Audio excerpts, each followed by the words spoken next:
Hello नमस्कार। आपकी सेवा में पुनः एक बार मैं हाजिर हूं। मैं हूं अभिषेक और आप देख रहे हैं अभिषेक एकेडमी का यह ऑनलाइन यूट्यूब चैनल।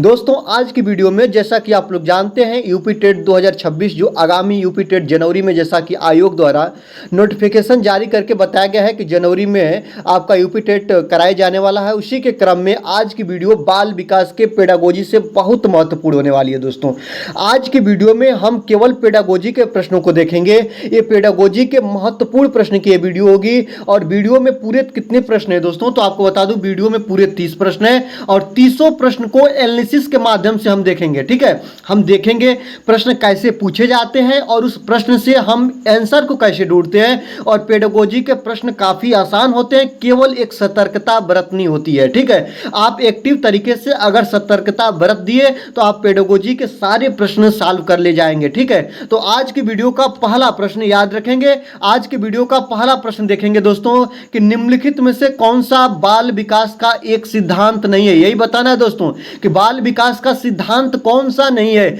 आगे ऑप्शन देखेंगे, सभी ऑप्शन को सबसे पहले हम पेडागोजी को हल करने के लिए पढ़ते हैं। तो इसी क्रम में सभी ऑप्शन को देखिए। सभी विकास एक क्रम का पालन करते हैं, ये बात सही नहीं है। कि विकास के सभी क्षेत्र महत्वपूर्ण होते हैं, ये बात सही नहीं है। कि सभी विकास परिपक्वन तथा अनुभव की अंतःक्रिया का परिणाम होते हैं, कि ये बात नहीं सही है। कि सभी विकास तथा अधिगम एक समान गति से आगे बढ़ते हैं, ये बात नहीं सही है। आपको बताना है दोस्तों, याद रखिएगा, जब कभी भी आपको पेडागोजी के प्रश्न मिले या कोई भी प्रश्न मिले, जब आप परीक्षा एग्जाम हॉल में बैठे हों तो इस तरह के प्रश्न आपके सामने हो दोस्तों, तो याद रखेंगे आप सबसे पहले ऑप्शन को पढ़ेंगे। ठीक है, ऑप्शन को पढ़ने के बाद हम देखते हैं इसमें से प्रश्न आपका कह रहा है कि बाल विकास का सिद्धांत नहीं है, तो आगे देखेंगे। सबसे पहले आप लोग पहला वाला ऑप्शन देखेंगे, सभी विकास एक क्रम का पालन करते हैं। बिल्कुल सही बात है दोस्तों, याद रखेंगे जब बच्चा कभी भी विकास के श्रेष्ठ में जाता है तो सबसे पहले वह एक विकास के क्रम का पालन करता है। कभी उसका मानसिक विकास, शारीरिक विकास, ये तमाम विकास का एक क्रम होता है दोस्तों, याद रखेंगे। तो सभी विकास एक क्रम का पालन करते हैं, बात बिल्कुल सही है दोस्तों, ये जो पॉइंट है बिल्कुल सही है। ठीक ना, तो ये तो होगा नहीं। कहा है कि बाल विकास का सिद्धांत नहीं है, ये कह रहा है दोस्तों, इसका पालन नहीं करता है। विकास के सभी क्षेत्र महत्वपूर्ण होते हैं, बिल्कुल सही बात है दोस्तों। शारीरिक क्षेत्र हो गया, मानसिक क्षेत्र हो गया, संवेगात्मक क्षेत्र हो गया, सभी क्षेत्र महत्वपूर्ण होते हैं, ये भी बात बिल्कुल आपकी सही है। आगे देखेंगे, सभी विकास परिपक्वन तथा अनुभव की अंतःक्रिया का परिणाम होते हैं। बिल्कुल दोस्तों, बच्चा का विकास जो होता है ना, वह परिपक्व अवस्था और अनुभव की अंतःक्रिया का परिणाम होता है। बिल्कुल सही बात है दोस्तों, लेकिन याद रखेंगे सभी विकास तथा अधिगम एक समान गति से होता है, ये बात बिल्कुल गलत है दोस्तों। याद रखेंगे जो बालक होता है ना, जो बच्चा होता है ना, उसे नन्हा वैज्ञानिक कहा जाता है। वह अलग अलग समाज से, अलग अलग भाषा के साथ और अलग अलग परिपक्वन के साथ वह आता है दोस्तों। तो याद रखेंगे सभी बच्चों में सीखने की, अधिगम करने की जो क्षमता होती है ना प्यारे, वह अलग अलग होती है। इस तरह सभी विकास तथा अधिगम एक समान गति से आगे बढ़ते हैं, ये बात आपका बिल्कुल गलत है दोस्तों। और कहा है कि कौन सिद्धांत नहीं है, तो यही आपका सिद्धांत नहीं होगा। याद रखेंगे जो बच्चे होते हैं ना, जो अलग अलग पृष्ठभूमि से, अलग अलग भाषा के साथ आए होते हैं ना, उनमें अलग अलग तरीके की सीखने की क्षमता होती है। ऐसा नहीं है कि एक क्लास में अगर 30 बच्चों की संख्या बैठी है तो आप पढ़ा रहे हैं कुछ, अगर मान लीजिए आप वर्णमाला पढ़ा रहे हैं, तो याद रखेंगे हर बालक वर्णमाला के हर पॉइंट को सीख नहीं जाएगा। क्योंकि अगर ऐसा सीखता तो याद है प्यारे, हर घर से आईएसपीसीएस जन्म लेता, एक घर से ही आईएसपीसीएस नहीं निकलता। मतलब हर बच्चे की आईक्यू क्षमता अलग अलग होती है, बुद्धि लब्धि अलग अलग होती है। और जब आईक्यू और बुद्धि लब्धि अलग अलग होती है तो उसमें सीखने की क्षमता भी क्या होती है दोस्तों, वह भिन्न भिन्न होती है, वह अलग अलग तरीके से होती है। तो सभी विकास तथा अधिगम एक समान गति से आगे बढ़ते हैं, बात बिल्कुल गलत है और यही सिद्धांत नहीं होगा। ऑप्शन नंबर डी आपका बिल्कुल बिल्कुल करेक्ट आंसर हो जाएगा दोस्तों। ठीक है, चलिए आगे देखते हैं। सेकंड नंबर की बात करेंगे। आपका सेकंड नंबर क्या कह रहा है? सेकंड नंबर कह रहा है कि बच्चे में ज्ञान की रचना करने और अर्थ का निर्माण करने की क्षमता होती है। याद रखेंगे, बच्चे में ज्ञान की रचना करने और अर्थ का निर्माण करने की क्षमता होती है। इस परिप्रेक्ष्य में एक शिक्षक की भूमिका क्या है, यही बताना है दोस्तों। तो इस परिप्रेक्ष्य में एक शिक्षक की भूमिका क्या है, तो इस परिप्रेक्ष्य में शिक्षक की भूमिका तालमेल बैठाने वाले की होती है, कि संप्रेषक और व्याख्याता की होती है, कि सुगमकर्ता की होती है, कि निर्देशक की होती है। याद रखना, कभी भी आप पेडागोजी के प्रश्नों को हल करेंगे तो आप स्वयं एक क्या बनेंगे दोस्तों, एक बालक बन जाइए। ठीक है, दो ऑप्शन, एक आप क्वेश्चन को पढ़िए। अब देखिए इसमें कह रहा है कि बच्चों में ज्ञान की रचना करने हेतु अर्थ का निर्माण करने की क्षमता होती है। एक इस परिप्रेक्ष्य में एक शिक्षक की भूमिका क्या होती है। अब यहाँ पे आप बालक नहीं, यहाँ पे आप क्या बनेंगे, टीचर बनेंगे। देखिए पेडागोजी के प्रश्न को हल करने के लिए आपको दो रूप धारण करना पड़ता है। ज्यादातर याद रखेंगे 80% जो स्थितियां आ जाती है उसमें बच्चे को, जो व्यक्ति होता है जो पेडागोजी का प्रश्न सॉल्व करता है, उसको क्या बनना पड़ता है, बच्चा बनना पड़ता है।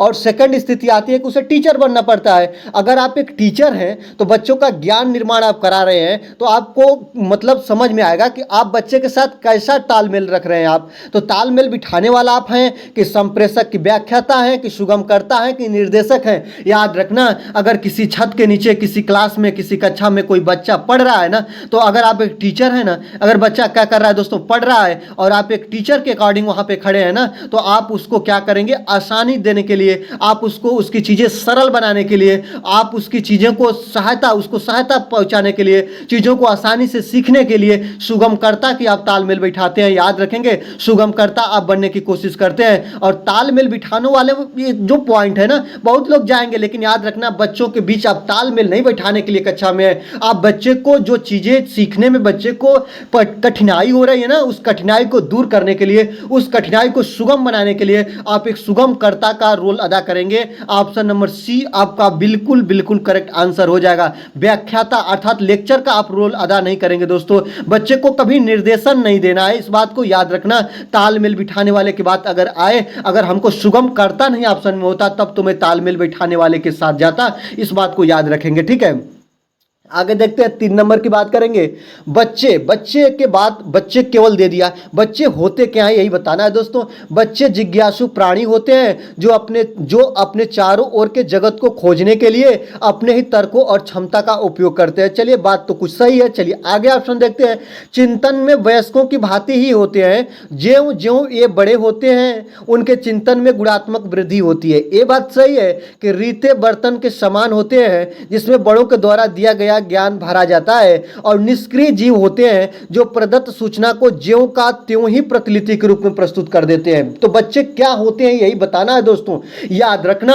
आपको देखें यहां पे दोस्तों, यहां पे सबसे नीचे देखेंगे ऑप्शन नंबर डी, तो बच्चे निष्क्रिय नहीं होते, बच्चे सक्रिय तरीके से होते हैं, बच्चे एक्टिव तरीके से क्लास में होते हैं। और बच्चे के अकॉर्डिंग ये निगेटिव टैग वर्ड है निष्क्रिय, और इसलिए ऑप्शन डी क्या हो जाएगा दोस्तों, गलत हो जाएगा। अब देखिए सी कह रहा है कि रीते बर्तन के समान होते हैं जिसमें बड़ों के द्वारा बताए गए ज्ञान को वे भर देते हैं। ऐसा नहीं है दोस्तों। आज याद रखेंगे बच्चे जो होते हैं नन्हा वैज्ञानिक, नन्हा खोजकर्ता कहा जाता है। बच्चे अपने स्वयं के मेमोरी स्मृति के अनुसार चीज़ों को खोजते हैं और सीखने का प्रयास करते हैं, इसलिए ऑप्शन सी बिल्कुल गलत हो जाएगा।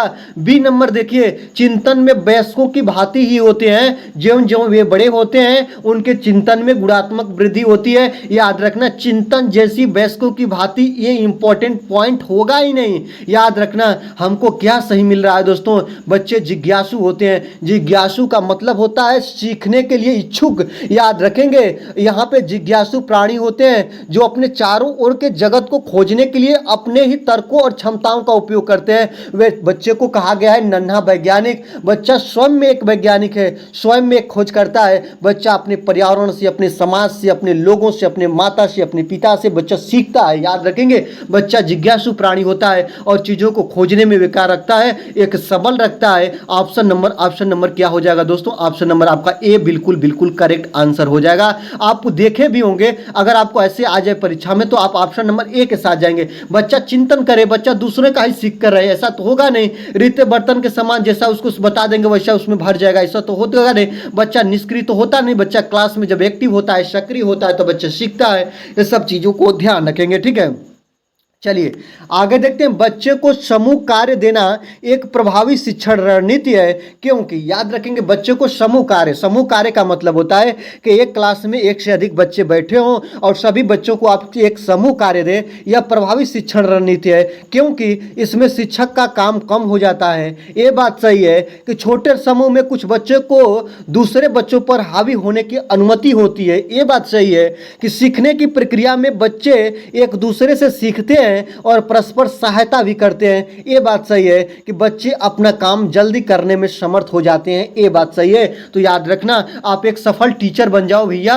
याद रखना यहाँ पे क्या बनेंगे, एक सफल टीचर बन जाइए। और इसमें बताइए, अगर एक सफल टीचर है और अगर आप एक सफल टीचर हैं और आपके अकॉर्डिंग एक प्रश्न दे दे कि आप बच्चे को समूह कार्य क्यों देंगे, तो आप क्या करेंगे, इससे इसलिए देंगे कि उसके शिक्षक का काम कम हो जाता है, इसलिए आप एक ही बार समूह कार्य दे देंगे। ऐसा कुछ नहीं है दोस्तों। ऐसे बात आए जहां पे बच्चों को ध्यान में रखने, बच्चे को महान जिस ऑप्शन में ना बताया जाए, जहां पे बच्चा एक्टिव ना रहे दोस्तों, याद रखना बच्चे के अकॉर्डिंग वो ऑप्शन पेडागोजी में गलत होता है। यहाँ पे बच्चा एक्टिव नहीं है, यहाँ पे शिक्षक को कम किया गया है, यहाँ पे लापरवाही बरतने जैसी बात कर रही है। तो यहाँ पे निगेटिव टैगवर्ड की बात कर रही है। यहाँ पे टीचर लापरवाही नहीं बरतेगा, वह काम को करना नहीं चाह रहा, इसलिए यह ऑप्शन आपका बिल्कुल गलत हो जाएगा। याद रखेंगे, छोटे समूह में कुछ बच्चों को दूसरे बच्चों पर हावी होने की अनुमति दी जाती है। ऐसा कभी नहीं कराया जाता कि एक क्लास में एक बच्चा जो होता है ना, वह दूसरे बच्चा पे हावी हो। ये बच्चे के अकॉर्डिंग गलत है, ये बात को याद रखना। ये आगे देखेंगे, बच्चे अपना काम जल्दी करने में समर्थ हो जाते हैं, इसलिए बच्चे को आप लोग समूह कार्य देते हैं, ये भी बात गलत है दोस्तों। याद रखेंगे, बात क्या सही है, तो सीखने की प्रक्रिया में बच्चे एक दूसरे से सीखते हैं और परस्पर सहायता भी प्राप्त करते हैं। ये वाला ऑप्शन आपका बिल्कुल सही हो जाएगा। जब बच्चा आपका समूह में सीखता है तो बच्चा काफी अच्छा तरीका से सीखता है, बच्चा एक्टिव तरीका से लीन आता है, और बच्चा जो सीखता है ना काफी समूह में, तो उसके अंदर रुचि आती है सीखने की। इस बात को याद रखना। ऑप्शन नंबर सी आपका बिल्कुल करेक्ट आंसर हो जाएगा। आशा करते हैं कि इसमें ऐसा कोई भी ऑप्शन आपको ऐसा नहीं होगा जिसको आप एक्सप्लेन के माध्यम से न जान जाएं और आपको न लगे कि ऑप्शन ए वाला सही है दोस्तों। इस बात को याद रखेंगे। आपका मुझसे मेरा आपसे एक छोटा सा विनम्र निवेदन है दोस्तों, अगर वीडियो अच्छी लग रही है तो आपसे मैं केवल एक ही चीज मांगता हूं, आपसे मैं कुछ नहीं कहता दोस्तों। आप वीडियो को लाइक कर लीजिए, चैनल को अभी तक आप सब्सक्राइब नहीं किए हैं तो चैनल को सब्सक्राइब करके बेल आइकन को प्रेस करें और अभिषेक एकेडमी का हिस्सा बन जाइए दोस्तों, इस परिवार का हिस्सा बन जाइए। और जो भी वीडियो आपको मैं अपलोड करूं तो उस वीडियो का नोटिफिकेशन आपके पास जाए। और याद रखना, जब तक आपका यूपी टेट होगा ना भैया, तब तक मैं आपको ऐसे ऐसे कंटेंट दे दूंगा, ऐसे ऐसे वीडियो मिलेगी कि आपका एग्जाम आपके वीडियो से फंसेगा। इस बात का मुझे पहले ही आपको आश्वासन दे चुका हूं, ठीक है। चलिए 5 नंबर की बात करेंगे, बच्चे किस प्रकार से सीखते हैं। आज की वीडियो का पेडागोजी का प्रश्न का लेवल थोड़ा हाई है, इसलिए आप इसको आसान तरीके से देखेंगे तो आप सीख जाएंगे, ठीक है। सबसे पहले ध्यान से पेडागोजी के प्रश्नों को पढ़ा जाता है और देखा जाता है कि बच्चा कहाँ पे कौन सा ऑप्शन बच्चे के अकॉर्डिंग कह रहा है, कौन सा ऑप्शन बच्चे के लिए अच्छा कहा गया है, वही ऑप्शन आपका सही होता है जब प्रश्न का लेवल पॉजिटिव होता है, तब उस स्थिति में, ठीक है, उस सिचुएशन में।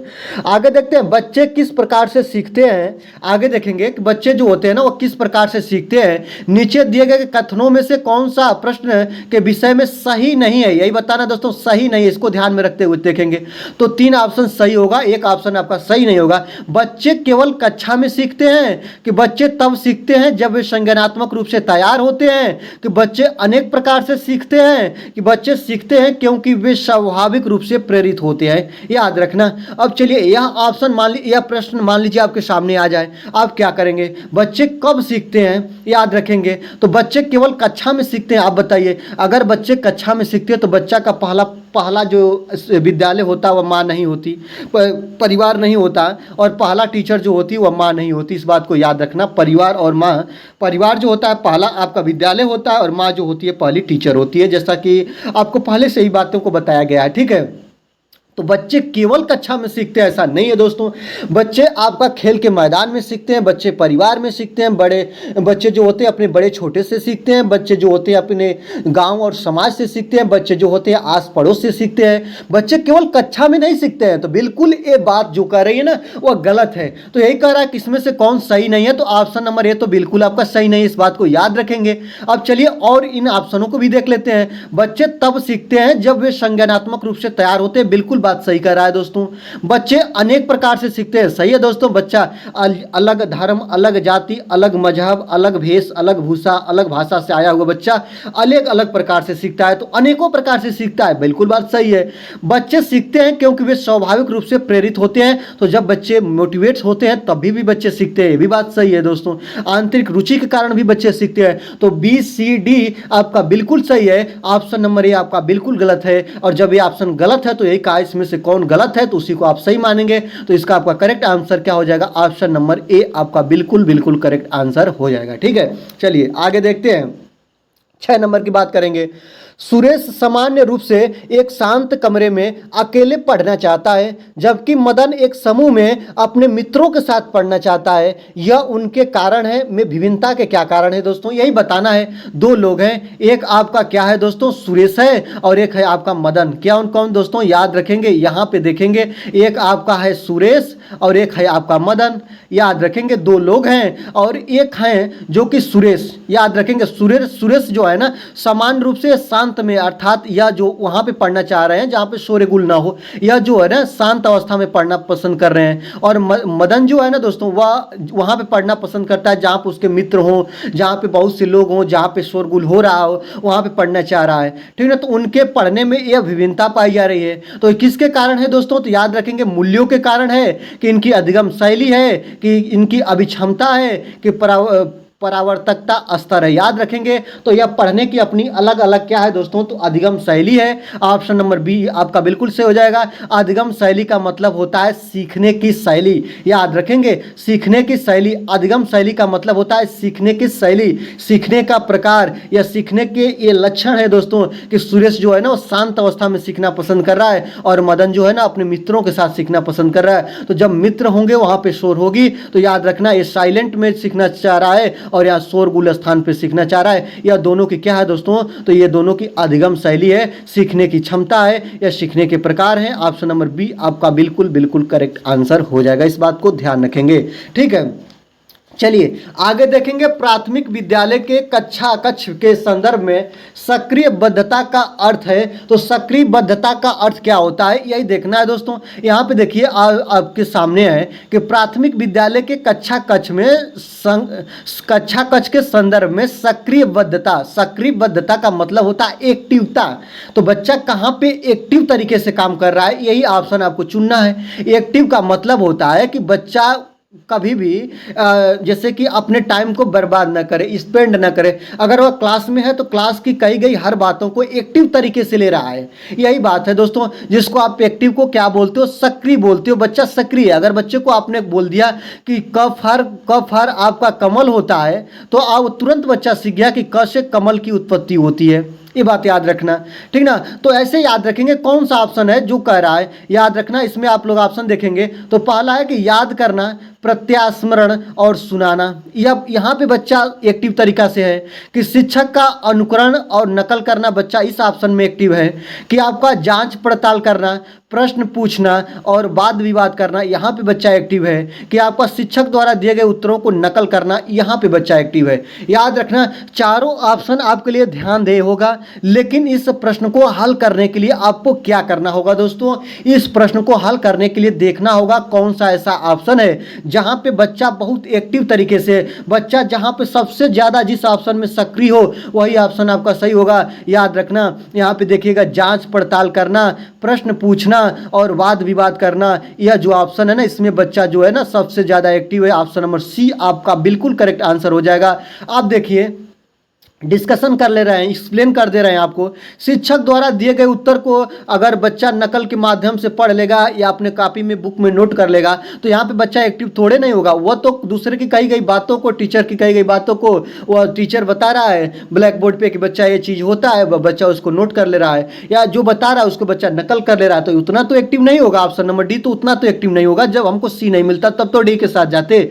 यहाँ पे देखेंगे शिक्षक का अनुकरण और नकल करना, बिल्कुल सही बात है, लेकिन लेकिन शिक्षक का अनुकरण और नकल करना, जांच पड़ताल करना, प्रश्न पूछना और वाद विवाद करना से उतना अच्छा नहीं है जितना कि आपका ऑप्शन नंबर सी है। आगे यहाँ पे देखिए, याद करना, प्रत्यास्मरण और सुनाना, ये भी ऑप्शन आपका उतना नहीं सही होगा। बच्चा सबसे ज्यादा कहीं अगर एक्टिव है ना दोस्तों, तो बच्चा स्वयं, देखिए जो यहाँ पे बच्चा स्वयं कार्यों को कर रहा होता है ना, वहां पे बच्चा सबसे ज्यादा एक्टिव होता है। देखिए जांच पड़ताल कर रहा है बच्चा, ठीक ना, स्वयं जांच पड़ताल कर रहा है, टीचर से वह अकॉर्डिंग प्रश्न पूछ रहा है, और वह क्या कर रहा है, वाद विवाद का मतलब होता है तर्क वितर्क करना।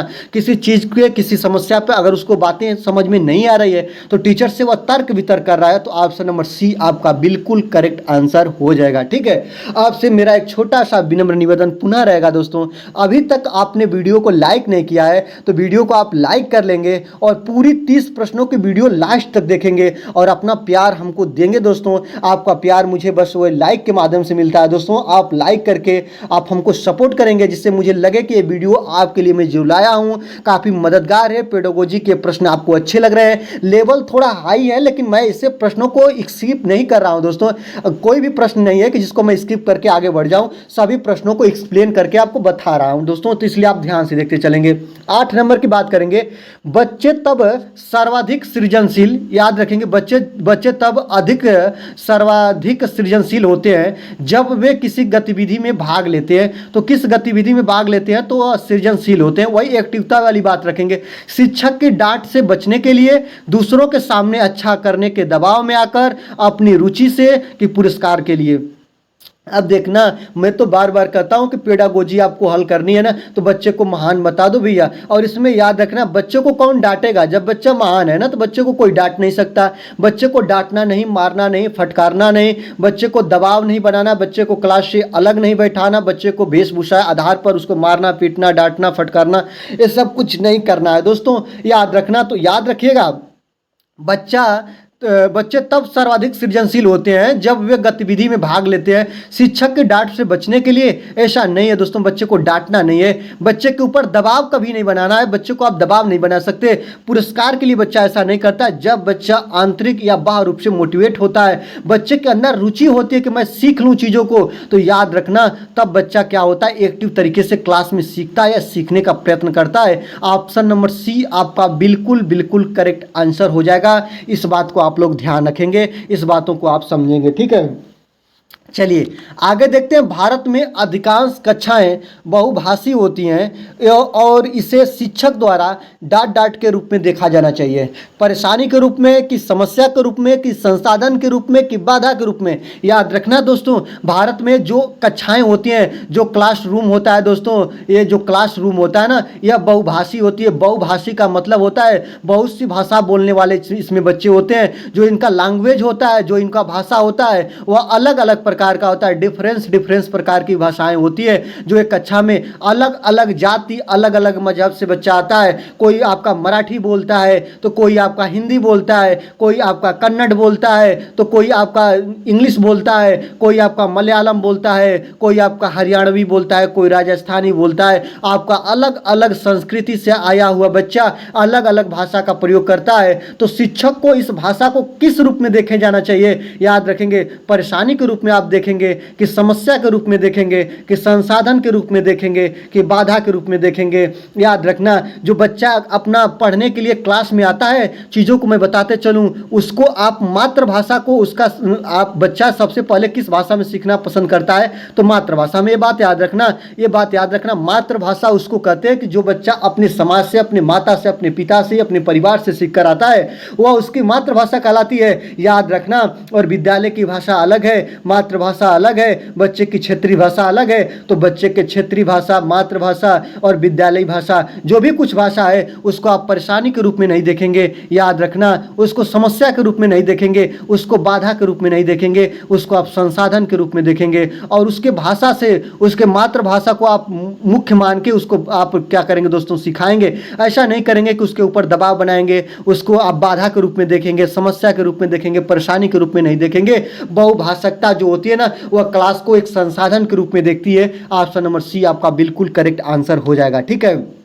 चलिए 10 नंबर की बात करते हैं कि शिक्षार्थियों द्वारा की गई गलतियां और त्रुटियां। जो बच्चे कक्षा कक्ष में गलतियां करते हैं या त्रुटियां करते हैं, आप उसको एक सफल टीचर के नाते कैसे देखेंगे?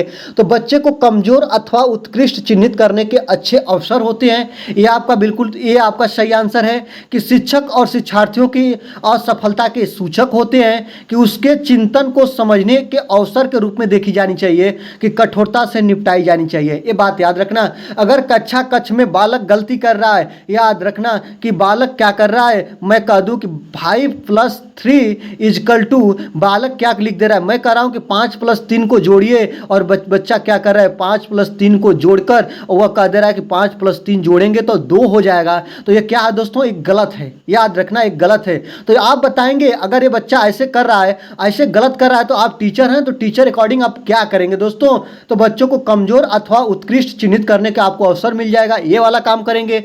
ये बात याद रखना कि शिक्षक और शिक्षार्थियों की असफलता का सूचक होगा, ये वाला आप काम करेंगे। यह सूचक नहीं हो सकता है दोस्तों, याद रखना।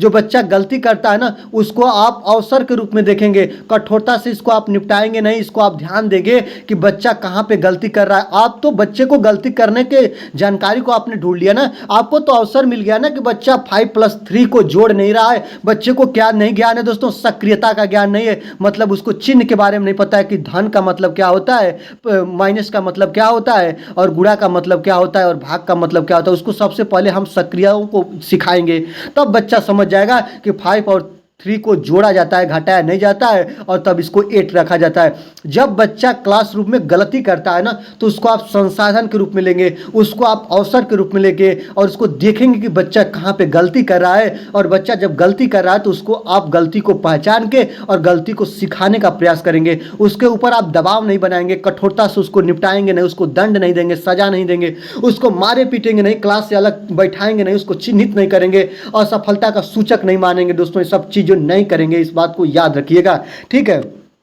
चलिए 11 नंबर की बात करते हैं। बाल केंद्रित शिक्षा शास्त्र का अर्थ होता है। तो बाल केंद्रित शिक्षा शास्त्र का अर्थ मतलब ये होता है ना दोस्तों, कि कोई भी शिक्षा बालक को दी जाए तो वो किसके अकॉर्डिंग दी जाए। कोई भी शिक्षा अगर बालक को दी जाए तो बालक को ध्यान में रखते हुए बालक का पाठ्यक्रम तैयार किया जाए, या बालक का रूपरेखा या पढ़ाने की जो भी चीज़ें बच्चे को बताई जाए और बालक को ध्यान से दी जाए। बच्चे का अगर एज के अनुसार आप नहीं पढ़ा रहे हैं, बच्चा कक्षा 1 में पढ़ने वाला है और कक्षा 5 की बुक उसको पढ़ा रहे हैं, तो यह बाल केंद्रित शिक्षा नहीं कहा जाएगी। दोस्तों याद रखना, बाल केंद्रित शिक्षा वो शिक्षा होती है जिसमें बालक को ध्यान में रखते हुए टीचर अकॉर्डिंग उसको शिक्षा देता है, ठीक ना। उसको बताता है कि यह बच्चा कितने उम्र का है, कितने क्षेत्र का है, इसके लिए पाठ्यक्रम क्या निर्धारित होगा, इसको क्या बताएंगे तो बच्चा सीख जाएगा, कैसे इसको बताएंगे तो बच्चा सीखेगा, ठीक है। तो यही कह रहा है कि बाल केंद्रित शिक्षा का अर्थ होता है बच्चे को नैतिक शिक्षा देना, कि बच्चे को शिक्षक का अनुगमन और अनुकरण करने के लिए कहना, कि बच्चों की अभिव्यक्ति और उनकी सक्रिय भागीदारी को महत्व देना,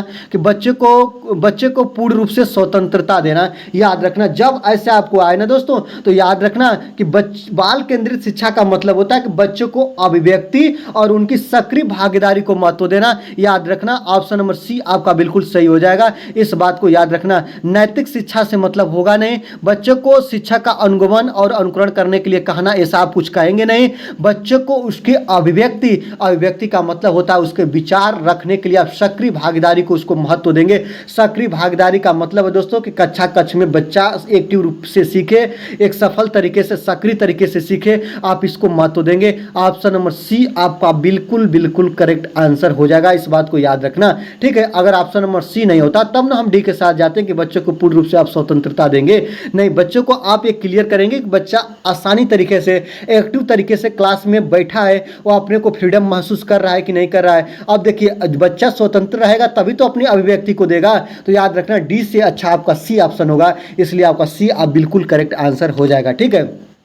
चलिए 12 नंबर की बात देखते हैं कि जटिल परिस्थिति को संसाधित करने में शिक्षक बच्चों की सहायता कर सकता है, ठीक ना। जटिल परिस्थिति मतलब, जटिल का मतलब होता है समस्या। जब बच्चा समस्या से जूझ रहा हो तो शिक्षक उसकी सहायता कर सकता है, प्रतियोगिता को बढ़ावा देकर और उसके पहले कार्य पूरा करने वाले बच्चे को पुरस्कार देकर। याद रखना है कि इस स्थिति में वह ये वाला काम करेगा तो बच्चा को जटिल परिस्थितियों से उभरने का मौका मिलेगा। कि कोई भी सहायता न देकर और जिससे बच्चों को अपने आप निर्वाह निर्वाह करना सीखे। ये वाला काम बच्चा जब जटिल स्थितियों से सीख रहा है, बच्चे को कोई भी क्वेश्चन या प्रश्न नहीं आ रहा है तो आप उसको स्वयं छोड़ देंगे कि आप स्वयं से सीखो, ऐसा आप स्थिति करेंगे तो ये वाला समस्या हल करने का संसाधन होगा कि उस पर एक आप भाषण देंगे तो यह होगा कि कार्य को छोटे छोटे हिस्सों में बांटने के बाद आप निर्देश लिखकर करेंगे तो ये होगा।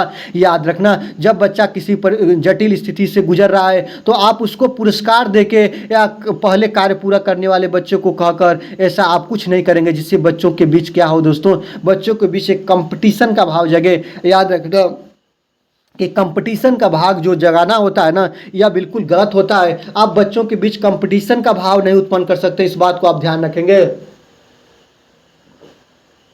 तो इस चीज़ों को ध्यान में रखते हुए ऑप्शन नंबर ए आपका बिल्कुल गलत हो जाएगा।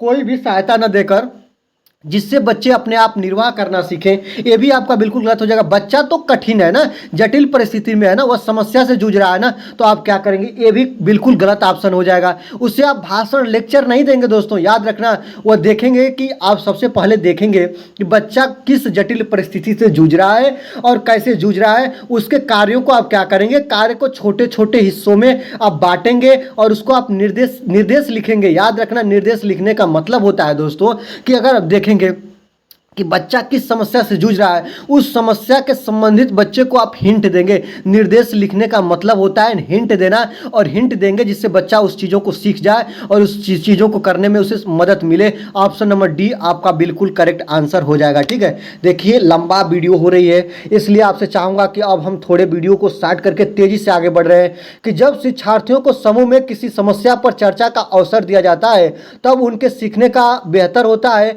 अवनत होता है, स्थिर होता है, समान होता है। ठीक ना, तो जब शिक्षार्थियों को समूह में किसी समस्या पर चर्चा का अवसर दिया जाता है तो यह क्या होता है दोस्तों, यह बिल्कुल अवसर बेहतर होता है। बात को याद रखेंगे, ऑप्शन नंबर ए आपका बिल्कुल सही आंसर हो जाएगा। यह जो बेहतर होता है, आप बच्चे को कोई समस्या दे दीजिए या किसी चीज़ पे आप उसके राय को पूछिए तो बच्चा जो होते हैं ना अलग अलग तरह के राय को बताते हैं, और यह जो होता है ना, यह तर्क वितर्क वाद विवाद का यह बेहतर चीज़ होता है। बच्चा तर्क वितर्क से, वाद विवाद से, अपने उसकी अभिव्यक्ति से बच्चा आसानी से सीखता है। इस बात को याद रखना, यह काफ़ी अच्छा होता है, यह काफ़ी अच्छी क्लास होती है जिसमें बच्चे को अवसर दिए जाते हैं कि आप अपने विचारों या भाव को रखो। ऑप्शन नंबर ये आपका बिल्कुल सही आंसर हो जाएगा। ठीक है, 14 नंबर की बात देखेंगे, विकास की गति एक व्यक्ति से दूसरे व्यक्ति में भिन्न होती है किंतु यह एक डाट नमूने का अनुगमन करती है। एड़ी से चोटी कि आपका अव्यवस्थित, अप्रत्याशित और क्रमबद्ध और व्यवस्थित। याद रखना, विकास की गति एक व्यक्ति से दूसरे व्यक्ति में भिन्न जरूर होती है, मैंने बताया भी हूँ, लेकिन एक क्रमबद्ध और व्यवस्थित नमूने का यह क्या करती है दोस्तों, अनुगमन करती है। ऑप्शन नंबर डी आपका बिल्कुल सही हो जाएगा। जो बच्चे का सीखने का क्रम होता है, एक निश्चित क्रम को फॉलो करते हुए बच्चा आगे बढ़ता है, इस बात को याद रखना। ठीक ना, बच्चा आपको पता है ना कि सबसे पहले बच्चा जो होता है ना वर्णमाला सीखता है, फिर इसके बाद वह शब्दों को सीखता है, इसके बाद वह वाक्यों को सीखता है, इसके बाद वह लेखों को पढ़ना सीख जाता है। तो एक निश्चित नियमों का पालन करती है, एक निश्चित 1 बाय 1 स्टेप को फॉलो करते हुए आगे बढ़ती है। ऑप्शन नंबर डी आपका बिल्कुल करेक्ट आंसर हो जाएगा। आगे देखते हैं, विकास के लिए निम्नलिखित में से कौन सा एक उचित है, यही देखना है। विकास जन्म के साथ प्रारंभ होता है और समाप्त होता है। आपको पता है ना कि विकास के बारे में काफ़ी एक चर्चित मुहावरा है कि बच्चे का जो विकास होता है ना वह माँ के गर्भ से स्टार्ट होता है और आपका कब खत्म होता है, जब बच्चा कब्र को प्राप्त कर लेता है तब तक चलता है, कि गर्भ से कब्र तक विकास चलता है। तो मतलब यही कर रहा है कि विकास जन्म के साथ प्रारंभ भी होता है और तुरंत समाप्त भी हो जाता है। बिल्कुल गलत बात है दोस्तों। जब माँ के पेट में बच्चा पलना स्टार्ट हो जाता है, जब माँ के पेट में बच्चे के भ्रूण का विकास हो जाता है, तब से बच्चा का विकास होता है, शारीरिक विकास, और धीरे धीरे बच्चा किसी न किसी क्षेत्र में कभी शारीरिक विकास, मानसिक विकास, संवेगात्मक विकास, सामाजिक विकास, सब विकास धीरे धीरे करता रहता है। जीवन प्रयत्न कुछ ना कुछ उसके जीवन में विकास होते रहते हैं। ऑप्शन नंबर ए आपका बिल्कुल गलत आंसर हो जाएगा, इस बात को ध्यान रखेंगे। ठीक है, आगे देखते हैं, सामाजिक सांस्कृतिक संदर्भ विकास में एक महत्वपूर्ण भूमिका का निर्वाह करता है। ये बात थोड़ा सही है, देखते हैं आगे चलिए। विकास एकल आयामी नहीं बहुआयामी होता है, इसलिए गलत हो जाएगा। विकास पृथक होता है, बिल्कुल गलत बात है दोस्तों, याद रखना।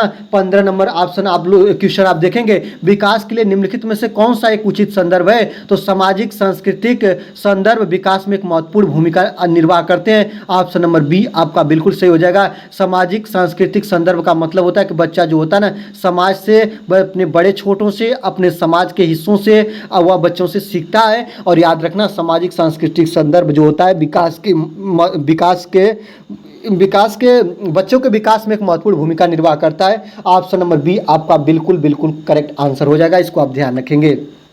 आगे देखते हैं 16 नंबर कह रहा है कि व्यक्तियों में एक दूसरे से भिन्नता क्यों होती है? वातावरण के प्रभाव के कारण होती है। याद रखना, व्यक्तियों में भिन्नता क्यों होती है? कि वातावरण के प्रभाव के कारण होती है, कि जन्मजात विशेषताओं के कारण होती है, कि दोस्तों वंशानुक्रम और वातावरण के बीच अनोन्य क्रिया के कारण होती है, कि प्रत्येक व्यक्ति को उसके माता पिता से जीनों का भिन्न समुच्चय प्राप्त होता है, इसके कारण होती है। आप देखना, जब यह प्रश्न आपके सामने आए ना, तो व्यक्तियों में भिन्नता क्यों होती है, तो याद रखना ये ऑप्शन आपका वातावरण के कारण होती है, कि जन्मजात विशेषताओं के कारण होती है, कि आपका वंशानुक्रम और वातावरण के बीच अनोन्य क्रिया के कारण होती है, कि जीन समुच्चय के कारण होती है। याद रखना ऑप्शन नंबर सी आपका बिल्कुल सही आंसर हो जाएगा, कि जो व्यक्तियों में एक दूसरे में भिन्नता होती है वह वंशानुक्रम और वातावरण के बीच अनोन्य क्रिया जो होती है, आंतरिक परस्पर क्रिया जो होती है, इसके कारण होती है। ऑप्शन नंबर सी आपका बिल्कुल करेक्ट आंसर हो जाएगा। 17 नंबर की बात करेंगे। 17 नंबर कह रहा है कि बच्चों के समाजीकरण में परिवार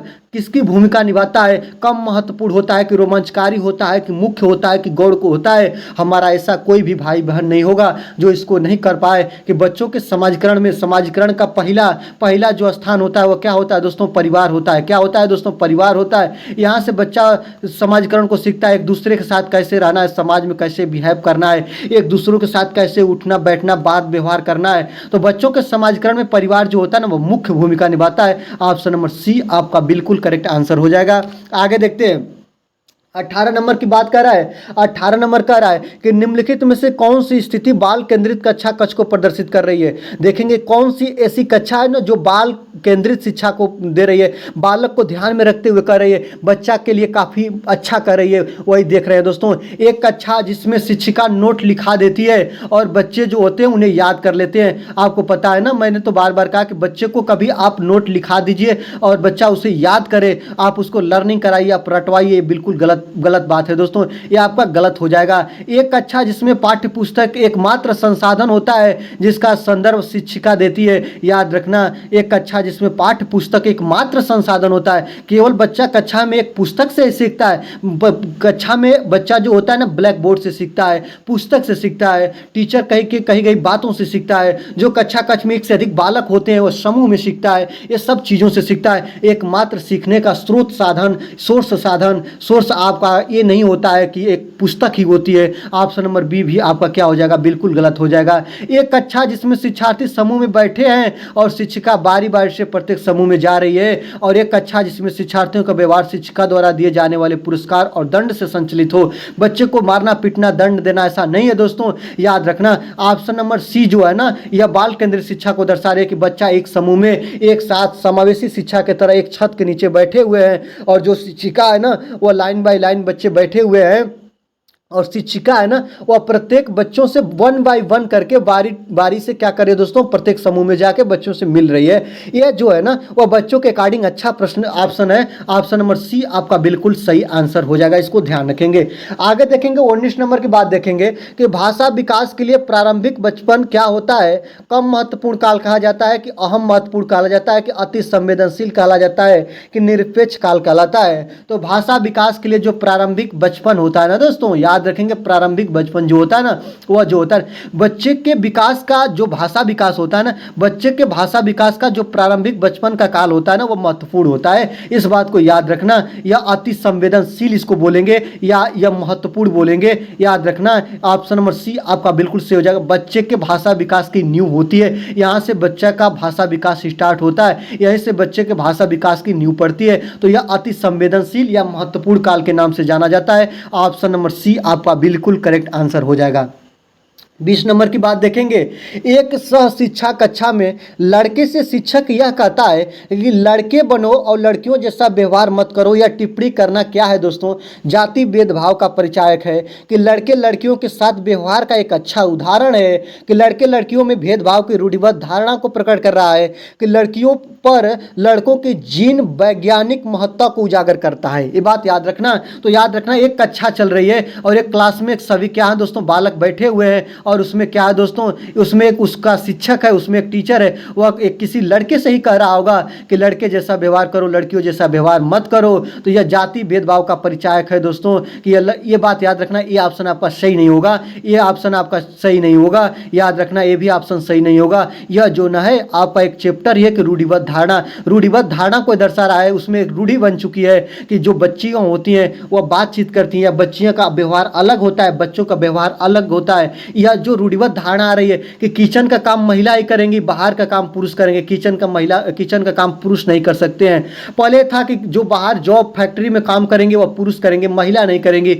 यह जो धारणा बन चुकी है कि बाहर कृषि का कार्य केवल किसान लोग करेंगे, महिला किसान नहीं करेगी, पुरुष किसान करेंगे। तो यह जो धारणा बन चुकी है ना दोस्तों, यह रूढ़िबद्ध धारणा है और रूढ़िबद्ध धारणा को तोड़ना है। और यह जो ऑप्शन कह रहा है ना, यह जो टिप्पणी कही गई है टीचर के द्वारा, यह रूढ़िबद्ध धारणा को दर्शा रही है कि यह कक्षा कक्ष में लड़कों से शिक्षक यह कह रहा है कि लड़के बनो, लड़कियों जैसा व्यवहार मत करो। ये बात याद रखना है, रूढ़िबद्ध धारणा को दर्शा रहा है। ऑप्शन नंबर सी आपका बिल्कुल करेक्ट आंसर हो जाएगा। ठीक है, चलिए आगे देखते हैं कि वंचित वर्ग की पृष्ठभूमि के बच्चों को शिक्षा प्रदान करने के लिए शिक्षक को क्या चाहिए। वंचित वर्ग की पृष्ठभूमि, याद रखना वंचित वर्ग की पृष्ठभूमि जिस पृष्ठभूमि की बात कर रहा है जहां पे आपकी शिक्षा जिस वर्ग, जिस समुदाय और जिस समाज से अभी तक आपकी शिक्षा जुड़ी नहीं है, ठीक ना। जो शिक्षा के मुख्य मार्ग से वंचित रह गए बालक हैं, उनके बच्चों के विकास के लिए शिक्षक को क्या करना चाहिए। उन्हें बहुत सा लिखित कार्य आप दे देंगे, याद रखना ये वाला काम आप करेंगे कि उन बच्चों को आप बहुत सा लिखित कार्य देंगे। ये बात सही होगा कि उनके बारे में अधिक जानकारी जुटाने का प्रयास करें और उन्हें कक्षा में होने वाली चर्चा में आप शामिल करेंगे। ये बात सही कह रहा है कि उन्हें कक्षा में आप अलग बिठाएंगे, कि उन पर ध्यान न दें क्योंकि वे दूसरे शिक्षार्थियों के साथ अंतःक्रिया नहीं कर सकते। याद रखना एक सफल टीचर होता है वह सभी बच्चे को समान भाव से देखता है। तो जब समान भाव से देखता है तो बात बिल्कुल गलत हो जाएगा। आपको बच्चे को अलग बैठाना, मारना, पीटना, डांटना, फटकारना, दबाव बनाना, ये सब चीज़ें नहीं करना है। तो इसमें अलग आप बैठा नहीं सकते हैं। उन्हें आप बहुत सा लिखित कार्य देंगे, ऐसा कुछ नहीं करेंगे। आप वह वंचित वर्ग से आ रहे हैं, वह शिक्षा के मुख्य मार्ग से अभी जुड़े ही नहीं है, वह शिक्षा के बारे में जानते ही नहीं है। तो एक सफल टीचर का यह गुण होगा दोस्तों कि उनके बारे में अधिक जानकारी आप जुटाने का प्रयास करेंगे और उन्हें कक्षा में होने वाली चर्चाओं में क्या करेंगे दोस्तों, शामिल करेंगे। ऑप्शन नंबर बी आपका बिल्कुल करेक्ट आंसर हो जाएगा। इस बात को आप लोग ध्यान रखेंगे। ठीक है, चलिए आगे देखते हैं। 22 नंबर की बात देखेंगे कि अपनी कक्षा में व्यक्तित्व विभिन्नताओं से निपटने के लिए शिक्षक को चाहिए क्या चाहिए। शिक्षण और आकलन के समान और मानक तरीके हों, उन बच्चों को उनके अंकों के आधार पर अलग कर उनको नामित करें, बच्चों से बातचीत करें और उनके दृष्टिकोण को महत्व दें, विद्यार्थियों के लिए कठोर नियमों को लागू करें। याद रखना मैं पेडागोजी को जब बताता हूं तो आपको कहता हूं कि आप टैग वर्ड को ध्यान में रखना दोस्तों, और आप स्वयं एक क्या बन जाना, बालक बन जाना। अब यहाँ पे एक क्या बन जाएंगे, एक शिष्य बन जाएंगे, बालक बन जाइए और आपके अकॉर्डिंग कौन सी बात होगी तो आपको सही लगेगा, आपको अच्छा लगेगा, आपको दुख नहीं होगा, वही ऑप्शन आपका सही हो जाएगा। अब देखिए मानक तरीके को आप कभी नहीं अपनाओगे। बच्चों को पढ़ाना है ना, आपको कंप्यूटर को थोड़े ना पढ़ाना है, आपको किसी जैसे लोग बोलते हैं ना कि आपको एक बच्चे को पढ़ाना है, वह एक जो होता है ना दोस्तों निर्मल मृदुल भाषी होता है बच्चा, नन्हा वैज्ञानिक होता है। आप उसको मानक तरीके नहीं अपनाओगे दोस्तों, याद रखना। आप तरीके अपना सकते हो लेकिन मानक तरीके नहीं अपनाओगे। मानक मतलब किसी चीज़ को, यूनिट को आप मेन मान के, किसी भी पॉइंट को मेन मान के उसके अकॉर्डिंग बच्चे को आप नहीं पढ़ाओगे। तो मानक तरीके याद रखना, मानक जो तरीके होता है वह जो आपका टैग वर्ड भी होता है, नेगेटिव टैग वर्ड, इसको गलत बोलेंगे। बच्चे को उसके अंक के आधार पर आप डांटेंगे, फटकारेंगे, अलग बैठाएंगे, ऐसा कुछ नहीं करेंगे दोस्तों। विद्यार्थियों को आप कठोर नियमों का लागू नहीं करेंगे, बच्चों को आप कठोर नियम लागू करना या दबाव बनाना, याद रखना, ये सब चीज़ें नहीं करते हैं। आप सफल टीचर होने के नाते बच्चों से बातचीत करेंगे और उनके विचारों को, अभिव्यक्ति को आप क्या देंगे दोस्तों, उनके दृष्टिकोण को आप महत्व देंगे। ऑप्शन नंबर सी आपका बिल्कुल सही आंसर हो जाएगा। यह बच्चों के अकॉर्डिंग काफ़ी पॉजिटिव ऑप्शन है। ऑप्शन नंबर सी आपका बिल्कुल करेक्ट हो जाएगा। चलिए 23 नंबर की बात करेंगे। आकलन उद्देश्यपूर्ण होता है यदि इससे विद्यार्थियों में भय और तनाव का संचार हो। याद रखना आकलन कब उद्देश्यपूर्ण होता है, यही बताना है दोस्तों। तो आकलन कब उद्देश्यपूर्ण होगा कि जब बच्चों में भय और तनाव का संचार हो, तब आकलन आपका उद्देश्यपूर्ण होगा। बिल्कुल नहीं होगा दोस्तों। बच्चे जब बच्चा भय में रहेगा, बच्चा तनाव में रहेगा, बच्चा दबाव में रहेगा, तो आकलन उद्देश्यपूर्ण नहीं होगा, बच्चा वहाँ पर सीखेगा नहीं दोस्तों। याद रखना इससे विद्यार्थियों और शिक्षकों को प्रतिपुष्टि फीडबैक प्राप्त होता है, आकलन का उद्देश्यपूर्ण होता है, तो यह केवल एक बार वर्ष के अंत में हो। विद्यार्थियों की उपलब्धियों के अंतर करने के लिए तुलनात्मक मूल्यांकन किया जाए। तुलनात्मक मूल्यांकन आप नहीं कर सकते हैं, मूल्यांकन कर सकते हैं बच्चे का, लेकिन किसी बच्चे को मानक मान के उस बच्चे से आप किसी बच्चे की तुलना नहीं कर सकते हैं। किसी बच्चे से तुलना करना यह निगेटिव टैग वर्ड है, इसलिए गलत हो जाएगा। यह केवल एक वर्ष में हो, यह नियम आप नहीं बनाएंगे कि जो आपका आकलन होगा वह केवल एक वर्ष में हो। नहीं दोस्तों, वह महीने, 2 महीने, 3 महीने, 5 महीने, जब टीचर को लगे आकलन की जरूरत है तो वह आकलन कर सकता है। आकलन करने से बच्चों का क्या प्राप्त होता है दोस्तों? तो फीडबैक प्राप्त होता है, प्रतिपुष्टि मिलती है कि बच्चा कहाँ पे गलती कर रहा है और बच्चों को सीखने के लिए कैसा कैसा चीज़ों को अपनाया जाए।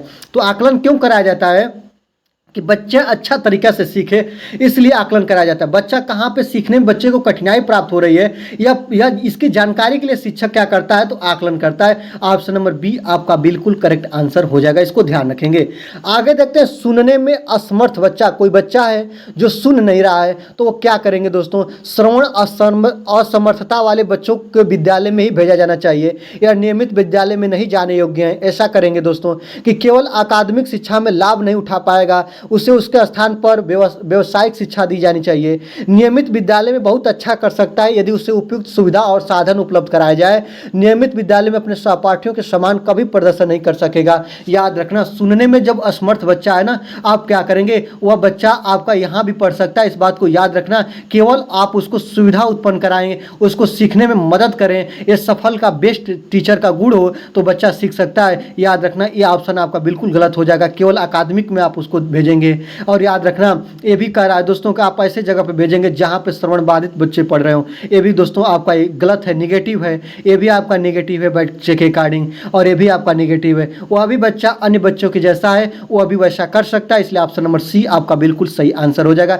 बच्चे को आपको गलत कभी नहीं दर्शाना। बच्चा महान है, बच्चे को आप नन्हा वैज्ञानिक है, बच्चा सीख सकता है। बच्चा जब फेल हो रहा है तो बच्चा फेल नहीं मानेंगे, बच्चा का सिस्टम फेल मानेंगे, पूरा विद्यालय के सिस्टम व्यवस्था को फेल मानेंगे, टीचर के पूरा गुण को ही आप फेल मान लेंगे। याद रखना, बच्चा कभी फेल नहीं होगा, इस बात को याद रखना, तब आप पेडागोजी को हल कर पाएंगे। ठीक है, 25 नंबर की बात करेंगे।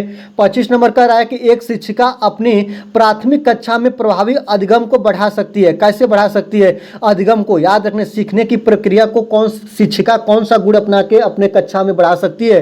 तो अधिगम में छोटी छोटी उपलब्धियों के लिए पुरस्कार देकर, आपको बताया ना पुरस्कार क्या निगेटिव है दोस्तों, पुरस्कार देकर ऐसा आप लोग तो नहीं करेंगे।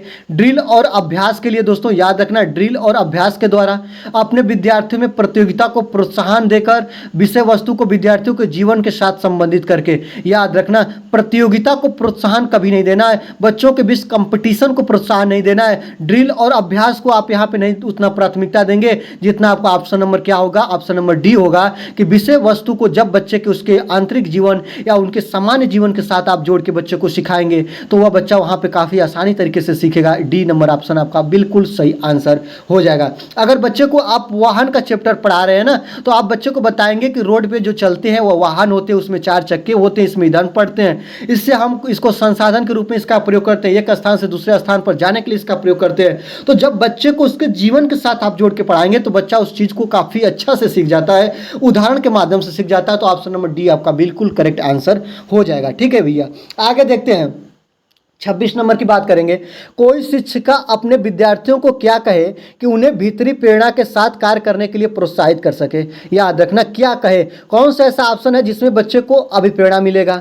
याद रखना, चलो इसे उसके करने से पहले समाप्त कर लो। ये कोई टीचर कहेगी तो आपको बच्चे को अभिप्रेरणा प्राप्त होगा। ये कहेगी कि तुम इसके जैसा क्यों नहीं हो सकते, देखो उसने इसे एकदम ठीक कर दिया, ये बात कहेंगे तो बच्चे के अंदर प्रेरणा जागृत होगी कि काम जल्दी पूरा करो तो तुम्हें एक टॉफी मिलेगी, ये करेंगे तो होगा। इसे करने की कोशिश करो, तुम सीख जाओगे, ये काम आप कहेंगे तो होगा। याद रखना, जब आपको परीक्षा हाल में ऐसे प्रश्न आ जाए तो आप क्या करेंगे?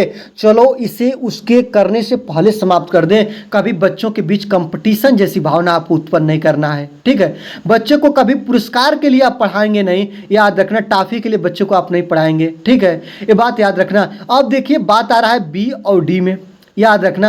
अब देखेंगे कि कौन सा ऑप्शन ऐसा है ना जो बच्चे के अकॉर्डिंग सही है, बच्चों के लिए सार्थक ऑप्शन क्या है, बच्चों को ध्यान में रखते हुए कौन सा ऑप्शन तैयार किया गया है, बच्चा कहाँ पे अच्छा अपने आप को फील करेगा, महसूस करेगा। तो याद रखना, तुम उसके जैसा क्यों नहीं हो सकते, देखो उसने एकदम ठीक कर दिया, ये ऑप्शन आपका बिल्कुल गलत होगा, ये वाला सही होगा कि इसे करने की कोशिश करो, तुम भी सीख जाओगे। ऑप्शन नंबर डी आपका बिल्कुल सही हो जाएगा। इस टीचर की कही गई बात से बच्चों के अंदर क्या आएगा, भीतरी प्रेरणा जागृत होगी, आंतरिक मोटिवेशनल जागृत होगा। जो ये बात याद रखना, ऑप्शन नंबर आपका डी बिल्कुल करेक्ट आंसर हो जाएगा। ठीक है, 27 नंबर की बात करेंगे। वह कौन सा स्थान है जहां बच्चे के संज्ञानात्मक विकास को सबसे बेहतर तरीके से परिभाषित किया जा सकता है। याद रखना, ये क्या है दोस्तों, याद रखना, यहाँ पे देखेंगे संज्ञानात्मक विकास कहा है दोस्तों, याद रखेंगे क्या कहा है दोस्तों। तो संज्ञानात्मक विकास को आप अच्छे तरीके से कहाँ पे बेहतर तरीके से परिभाषित कर सकते हैं, तो विद्यालय एवं कक्षा पर्यावरण में कर सकते हैं, कि सभागार में कर सकते हैं, कि आप घर में कर सकते हैं, कि खेल के मैदान में कर सकते हैं। तो याद रखना, जब आपको ऐसा मिले तो आप लोग याद रखना सबसे बेहतर याद रखेंगे दोस्तों। यहाँ पे देखेंगे संज्ञानात्मक विकास तो हर जगह थोड़ा बहुत होता ही है, लेकिन बेहतर तरीके की बात कहा है तो विद्यालय एवं कक्षा पर्यावरण में आप संज्ञानात्मक विकास को सबसे बेस्ट तरीके से परिभाषित कर सकते हैं। ऑप्शन नंबर ए आपका बिल्कुल सही आंसर हो जाएगा। ऑप्शन नंबर ए को आप सही मानेंगे। ठीक है, घर में आपका संज्ञानात्मक विकास होता है लेकिन उतना बेस्ट नहीं होगा, खेल का मैदान में भी उतना बेस्ट नहीं होगा, सभागार में भी उतना बेस्ट नहीं होगा, सामाजिक विकास तो हर जगह होगा। याद रखना, सामाजिक विकास आपका बेस्ट हर जगह होगा, लेकिन विद्यालय एवं कक्षा पर्यावरण में आपका संज्ञानात्मक विकास बेस्ट होता है। ऑप्शन नंबर ए आपका बिल्कुल सही आंसर हो जाएगा। ठीक है, चलिए 28 नंबर की बात करते हैं कि कृतिका अक्सर घर में ज़्यादा बात नहीं करती है लेकिन विद्यालय में वह काफ़ी बात करती है। यह दर्शाता है किस बात को दर्शाता है, शिक्षकों की मांग होती है कि बच्चे विद्यालय में खूब बात करें। एक ऐसा हो गया ऑप्शन दोस्तों। ऐसा आप लोग कभी सुने हैं कि बच्चा, जो शिक्षक चाहते हैं कि बच्चा क्लास में खूब बात करे, ऐसा नहीं है दोस्तों। कृतिका को अपना घर बिल्कुल पसंद नहीं है। ऐसा तो है नहीं कि वह घर पर बात नहीं करती उतना तो उसका घर बिल्कुल पसंद नहीं है, ऐसा तो नहीं है। उसके विचारों को विद्यालय में मान्यता मिलती है, इसके लिए करती है कि विद्यालय में हर समय बच्चों को खूब बात करने के अवसर देता है, इसलिए करती। याद रखेंगे, जो बच्चों का बात करने का स्थान विद्यालय नहीं होता है, पढ़ने का स्थान होता है, सीखने का स्थान होता है। ऐसा नहीं कि बात करने पर रोक लगी होती है, लेकिन ऐसा नहीं कि हर समय अवसर देता है, ऐसा नहीं है दोस्तों। जो आपका उसके विचारों को, जब उसका विचार उसके घर मिलता है नहीं तो बात करती ही नहीं। ऑप्शन नंबर सी आपका बिल्कुल सही हो जाएगा। इस प्रश्न के अकॉर्डिंग ऑप्शन नंबर सी है ना, वो सही कह रहा है कि जो उसका विचार होते हैं ना, वो घर पे किसी के साथ बात करने वाला कोई मिलता ही नहीं है। तो जो विचार को प्रकट करने का, जिसके सामने उसको प्रकट करने की इच्छा होती है तो अपने विचारों को प्रकट करता है, और घर पे उसका कोई विचार सुनने वाला है ही नहीं तो वह कहाँ पे करेगी, जहाँ पे करेगी जहाँ उसका विचार को कोई सुने, जहाँ पे उसके विचारों को मान्यता मिले। ऑप्शन नंबर सी आपका बिल्कुल सही आंसर हो जाएगा। ठीक है, आपकी बात कोई सुनेगा तभी तो आप सुनाएंगे, ऐसा तो ही नहीं कि आप लोग बोलते जाओ कोई आपका बात सुने नहीं। आप तो पागल हो नहीं ना, आपका IQ काफ़ी अच्छा है, आप वहीं पे बोलेंगे जहाँ पे आपकी कोई बात सुनेगा। एक कहानी है ना, एक मुहावरा है कि भैंस के आगे बीम बजाए भैंस ले पगुरा। तो याद रखें, ऐसा तो नहीं ना कि आप किसी के सामने बोलते जाओ, आपके अकॉर्डिंग वो कुछ भी बात को आप न सुने, नो आपको प्रतिक्रिया दे, रिप्लाई दे, तो आप उसके सामने बात करना बिल्कुल सही नहीं समझेंगे। तो आप वहाँ पे बात करना अच्छा समझेंगे जहाँ पे आपकी बातों को मान्यता मिलेगी। ठीक है, आगे देखते हैं। 29 नंबर की बात करेंगे दोस्तों। याद रखेंगे, आपसे पुनः रिक्वेस्ट करेंगे दोस्तों कि यह प्रश्न बताने में काफ़ी मेहनत लगती है और काफ़ी जैसे कि बोलते बोलते मुंह थक जाता है दोस्तों। आपको एक वीडियो प्रोवाइड करने में सारी एनर्जी लेस हो जाती है दोस्तों। और आपसे मेरा एक छोटा सा बस निवेदन रहता है कि आप लोग दोस्तों वीडियो को इसके लिए लाइक ज़रूर कर दें दोस्तों, चैनल पर नए हैं तो सब्सक्राइब जरूर कर लें, और वीडियो अच्छे लगे तो अपने दोस्तों के साथ शेयर करें, एकेडमी का हिस्सा उनको बनाएं और बताएं कि एक अभिषेक एकेडमी ऐसी एकेडमी है जो आपको free of cost her material आपको उपलब्ध कराती है। तो चलिए क्वेश्चन देखते हैं कि एक शिक्षक को अपने विद्यार्थियों की क्षमताओं को समझने का प्रयास करना चाहिए। निम्नलिखित में से कौन सा क्षेत्र इस उद्देश्य के साथ संबंध है? तो सामाजिक दर्शन है दोस्तों, कि आपका मीडिया मनोविज्ञान है, कि शिक्षा मनोविज्ञान है, कि शिक्षा समाजशास्त्र है। कौन ऐसा समाजशास्त्र है, कौन ऐसा ऑप्शन है जहां पे बालक जो होता है, जो शिक्षक होता है ना, वह बालक के साथ इंटरेक्ट करके वह जो शिक्षक हो बालक के विचारों को मान्यता दे। याद रखें, बालक को सीखने में उद्देश्यपूर्ण संबंध रखे। तो कौन है दोस्तों? दोस्तों, सामाजिक दर्शन है कि मीडिया मनोविज्ञान है कि शिक्षा मनोविज्ञान है कि शिक्षा समाजशास्त्र है। तो याद रखें, शिक्षा मनोविज्ञान में बालक को विचारों को पढ़ाया जाता है, बालक को ध्यान में रख के कोई शिक्षा दी जाती है। तो यही है कि एक शिक्षक को अपने विद्यार्थियों की क्षमताओं को समझने का प्रयास करना चाहिए। और विद्यालय में जो बच्चों के क्षमताओं को समझने का प्रयास किस जगह पे किया जाता है, तो शिक्षा मनोविज्ञान में किया जाता है। ऑप्शन नंबर सी आपका बिल्कुल सही आंसर हो जाएगा, इस बात को याद रखेंगे। ठीक है, चलिए आज की वीडियो का लास्ट क्वेश्चन देखेंगे कि निम्नलिखित में से किस अवस्था में बच्चे अपने समवयस्क समूह के सक्रिय सदस्य बन जाते हैं। याद रखना, वह जो अवस्था होती है ना, वह तूफान की अवस्था होती है। वह जो अवस्था होती है ना दोस्तों, वह संघर्ष की अवस्था होती है। वह अवस्था जो होती है ना, वह अपराध की अवस्था होती है। वह जो अवस्था होती है, वह नायक या नायिका की अवस्था होती है, हीरो या हीरोइन की अवस्था जिसको बोलते हैं, नायक नायिका की अवस्था होती है। यह जो अवस्था होती है ना, इसमें बालक कुछ बनना चाहता है। याद रखना, कुछ बनना चाहता है, अपने जीवन में कुछ अलग करना चाहता है। यह जो अवस्था होती है, समवयस्क समूह का सक्रिय सदस्य बालक बन जाता है। और यह अवस्था जो होती है 12 से 18 साल की होती है और इस अवस्था को बोलते हैं किशोरावस्था। किशोरावस्था ऑप्शन नंबर डी आपका बिल्कुल सही आंसर हो जाएगा, इस बात को याद रखना। तूफान, संघर्ष और अपराध की अवस्था, इसी अवस्था को कहा गया है। ऑप्शन नंबर डी आपका बिल्कुल बिल्कुल करेक्ट आंसर हो जाएगा दोस्तों। ठीक है, तो आज की वीडियो में पूरा 30 प्रश्नों को आपने कवर किया। आशा करते हैं कि आज की वीडियो काफी आपको मदद दी होगी और आपको लगेगा कि पेडागोजी के प्रश्नों को कैसे हल करते हैं। आज की वीडियो में बस इतना ही, दीजिए मुझे विदा। मिलते हैं अगले वीडियो में। देखते रहिए अभिषेक एकेडमी। वीडियो देखने के लिए आपका बहुत बहुत धन्यवाद।